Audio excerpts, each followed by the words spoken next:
Hello aspirants, इस answer writing practice series के अंदर आपको मिलेंगे 4 questions daily GS1, GS2, GS3 और GS4 से। क्वेश्चंस का डिस्कशन सुबह होता है जिससे कि आपको टाइम मिल सके खुद आंसर्स को अटेम्प्ट करने का और फिर उसके मॉडल आंसर का डिस्कशन इवनिंग में होगा। इस बीच जिन लोगों ने आंसर लिखे होते हैं वह अपने आंसर्स को फ्री इवैल्यूएशन के लिए इस ईमेल आईडी पर भेज सकते हैं। ईमेल आईडी है contact.crispcontent@gmail.com। सीरीज का मेन ऑब्जेक्टिव यही है कि आपकी आंसर राइटिंग स्किल्स को डेवलप किया जाए, आपको बिगिनर से एडवांस बनाया जाए। क्वेश्चंस का स्टैंडर्ड यूपीएससी का ही रखा जाता है और उन इम्पॉर्टेंट टॉपिक से फ्रेम किए जाते हैं जो अपकमिंग यूपीएससी मेंस एग्जाम 2020 के लिए मोस्ट इम्पॉर्टेंट होंगे। इस तरह से आप आंसर राइटिंग ही नहीं कर रहे हैं, आप एक तरह से अपने सिलेबस के मोस्ट इम्पॉर्टेंट टॉपिक्स को लर्न और रिवाइज भी कर पा रहे हैं। आंसर राइटिंग को डेली रखने का यही ऑब्जेक्टिव है कि आप अपनी हैबिट डेवलप कर सकें आंसर्स को रोज लिखने की। कुछ जरूरी बातें उन कैंडिडेट्स के लिए जो अपने आंसर्स को फ्री इवैल्यूएशन के लिए भेजना चाहते हैं। एक बार में एक ही आंसर को भेजें। फाइल का फॉर्मेट PDF ही रखें। अपनी आंसर शीट पे क्वेश्चन और आंसर के अलावा कुछ भी ना लिखें, क्योंकि जितनी क्लियर कॉपी होगी उतना ज़्यादा स्पेस मिलेगा हमें रिमार्क्स लिखने में। नॉर्मल सर्कमस्टेंसेस में इवैल्यूएटेड कॉपी को वापस भेजने में 2 से 3 दिन का वक्त लग जाता है, लेकिन कभी कभी बहुत ज़्यादा कॉपीज आने की वजह से 5 से 7 दिन का भी समय लग जाता है। बाकी आप किसी भी सोर्स से लिखे गए आंसर को भेज सकते हैं, मतलब जरूरी नहीं है कि आप इसी सीरीज में दिए गए क्वेश्चंस को ही अटेम्प्ट करें। लास्टली, हमारी सिंसियर अपॉलजीज उन कैंडिडेट्स के लिए जो अपने आंसर हिंदी फॉर्मल लैंग्वेज में लिखते हैं और वो कैंडिडेट्स जो अपनी ऑप्शनल सब्जेक्ट्स की भी कॉपीज को चेक करवाना चाहते हैं। फिलहाल यह अभी पॉसिबल नहीं हो सकता, लेकिन we are trying our best कि ऐसा हो सके इन नियर फ्यूचर। बात करते हैं किसी भी आंसर को किस तरह से अटेम्प्ट करना चाहिए।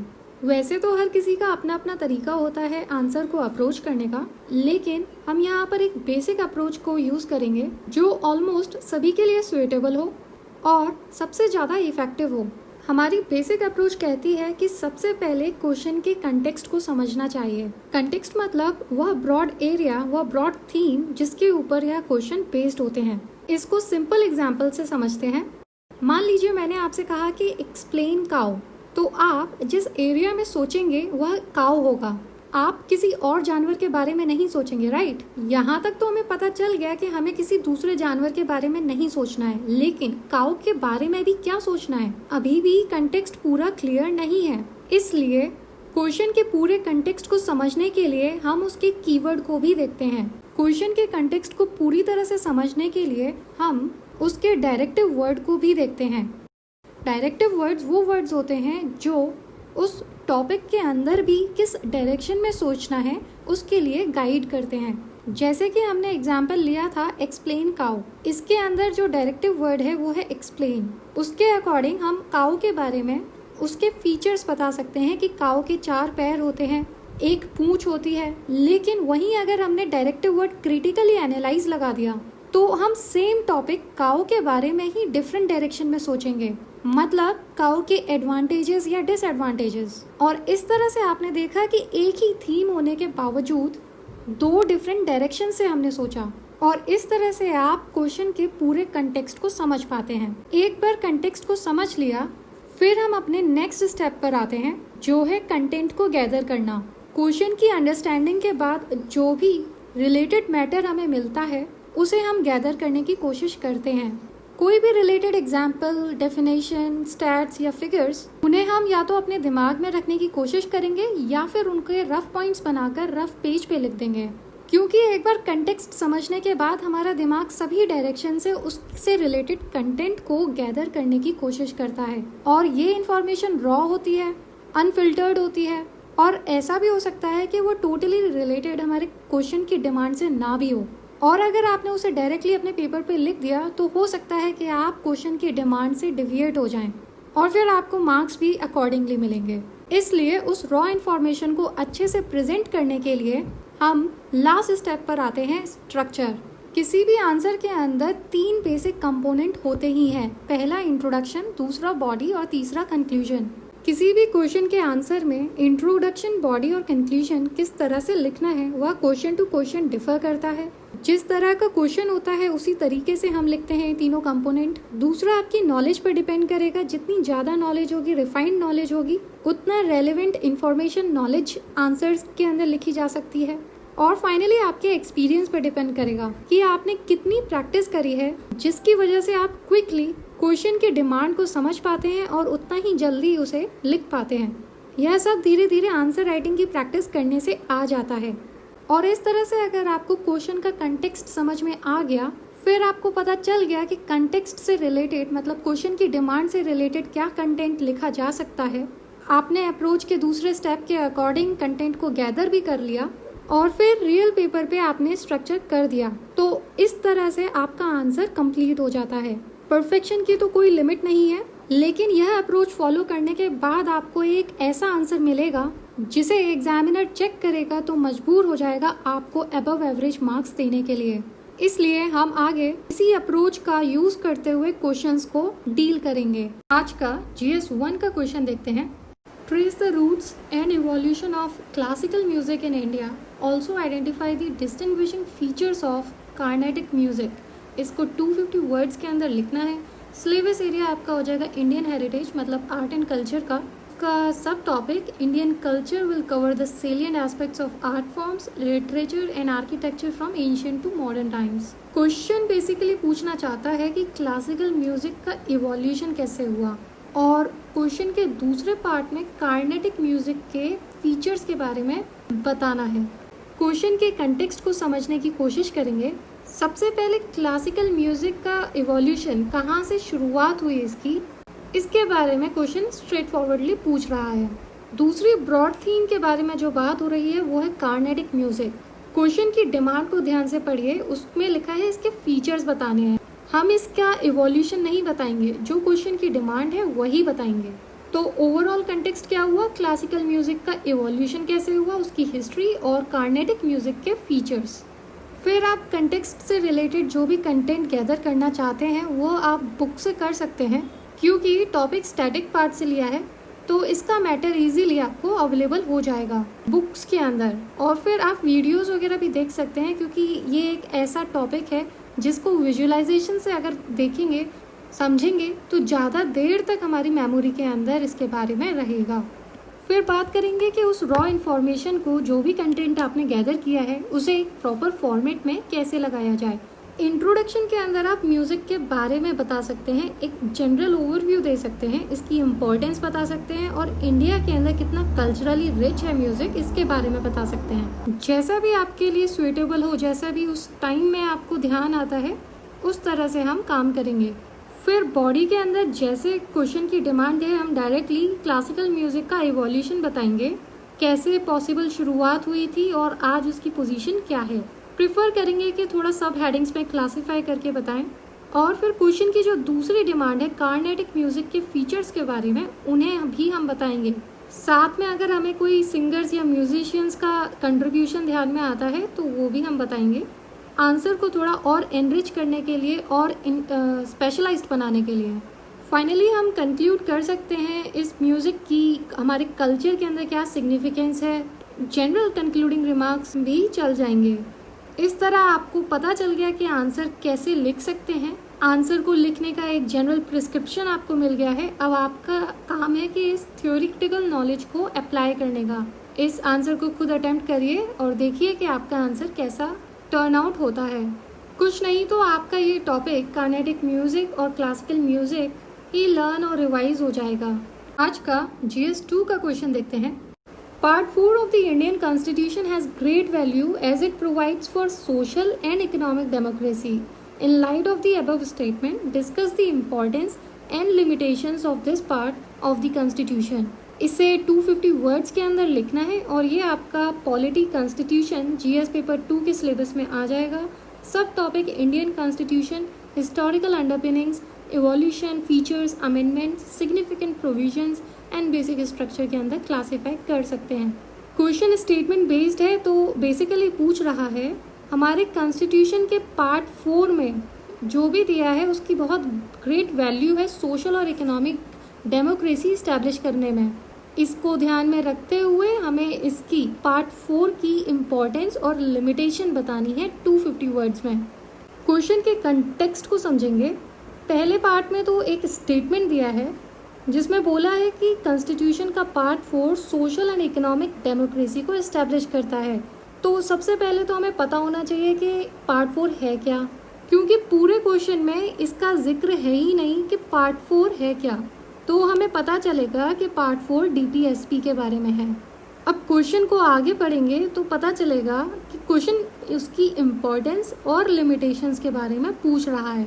तो क्वेश्चन सिंपल हो गया कि हमें पार्ट 4 मतलब डीपीएसपी के इम्पोर्टेंस और डीपीएसपी की लिमिटेशंस को मेंशन करना है।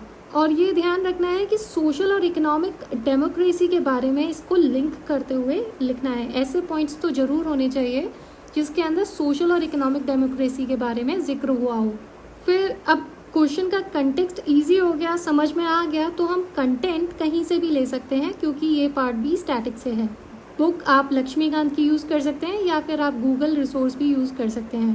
बेसिकली ये उन लोगों के लिए जो बिगनर है, वह लोग कंटेंट के लिए परेशान ना होकर डायरेक्टली रिसोर्सेज का यूज़ करें, क्योंकि शुरुआत में सबसे पहले फोकस स्ट्रक्चर पे होना चाहिए। एक बार स्ट्रक्चर अच्छे से आ गया तो कंटेंट की क्वालिटी तो अपने आप बढ़ती जाएगी जैसे जैसे प्रैक्टिस होती जाएगी। फाइनली फिर बात करते हैं कि इस आंसर को कैसे स्ट्रक्चर कर सकते हैं। सबसे पहले इंट्रोडक्शन के अंदर डीपीएसपी के बारे में ही इंट्रोड्यूस करेंगे। फिर मेन बॉडी के अंदर जैसे कि क्वेश्चन की डिमांड है उसकी इम्पोर्टेंस बताएंगे, प्रिफरेबली सब हेडिंग बनाकर। कई तरह के पॉइंट्स हम मेंशन कर सकते हैं, जैसे फंडामेंटल राइट हमें पॉलिटिकल राइट्स को इस्टेब्लिश हमें प्रोवाइड कराता है, वहीं डीपीएसपी हमें सोशल और इकोनॉमिक राइट्स को प्रोवाइड कराता है। डीपीएसपी के होने से कई तरह के सोशियो इकोनॉमिक प्रोग्राम्स हमें देखने को मिलते हैं और वेलफेयर स्टेट को इस्टेब्लिश करता है, ना कि पुलिस स्टेट को। जब इस तरह के पॉइंट्स आप लिस्ट आउट कर देंगे उसके बाद आप क्वेश्चन की जो नेक्स्ट डिमांड है, लिमिटेशंस, उन्हें सब हेडिंग बनाकर लिखेंगे। जो सबको पता होगी सबसे बड़ी लिमिटेशन यही है कि ये किसी भी कोर्ट के अंदर इन्फोर्सेबल नहीं है, और इसी तरह से काफ़ी चीज़ें आप लिख सकते हैं। फाइनली कंक्लूजन को आप बैलेंस्ड करके लिख सकते हैं कि भले ही लिमिटेशंस हैं इन डीपीएसपी के अंदर, लेकिन कंट्री की गवर्नेंस के लिए ये फंडामेंटल है, मतलब बहुत ज़रूरी है, बेस है ये। इस तरह से आपको एक डिसेंट आंसर मिल जाएगा। इसे खुद अटेम्प्ट करने की कोशिश करिए। We strongly believe you can do it. आज का GS 3 का क्वेश्चन देखते हैं। The Hindu Kush Himalaya HKH region spread over 3,500 square kilometers across 8 countries, including India, Nepal and China, is warming faster than the global average. Discuss the reasons behind the same and its ramification for the global climate. इसको 150 words के अंदर लिखना है। Syllabus आपका GS 3 का biodiversity environment के अंदर classify हो सकता है। उसका सब topic conservation, environmental pollution and degradation, environmental impact assessment. Question basically पूछ रहा है हिंदू कुश हिमालय का जो रीजन है वह बहुत तेजी से गर्म हो रहा है, तो इसके क्या रीज़न है और क्या रेमिफिकेशन है।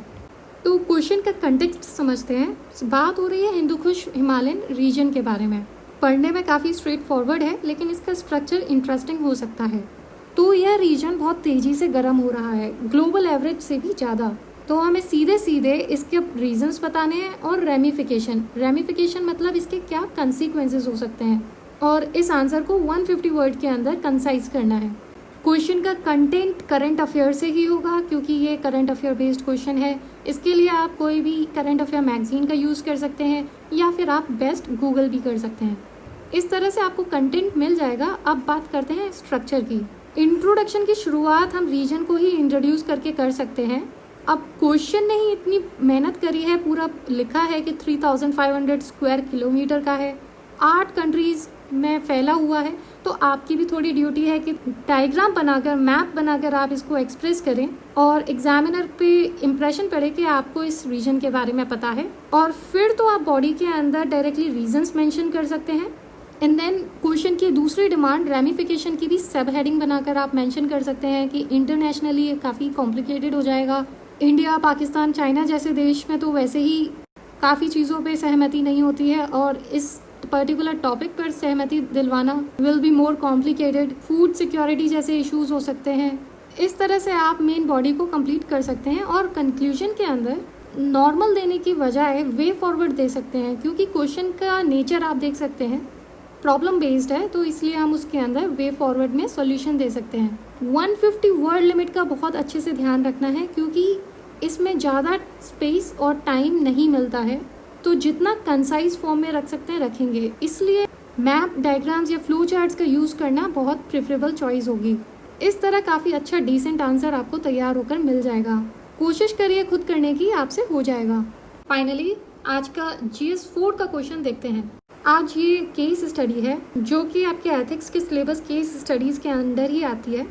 इसे ध्यान से पढ़ना है और 250 वर्ड्स के अंदर इसका आंसर लिखना है।